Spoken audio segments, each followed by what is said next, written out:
How to allow Fiverr to automatically save media to your gallery. Hey everybody, in order to do so you may follow the step. So open up the Fiverr app,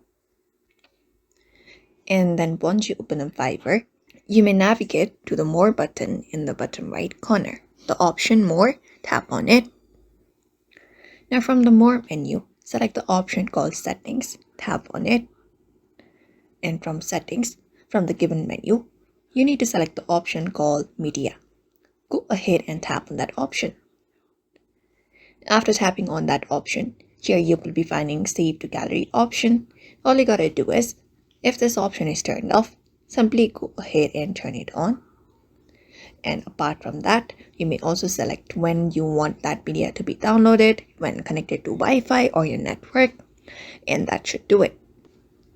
That is how you let Fiverr to save automatically to your gallery. So I hope this video was helpful, and give it a thumbs up and subscribe for more tips and tutorials, and we will see you on the next one.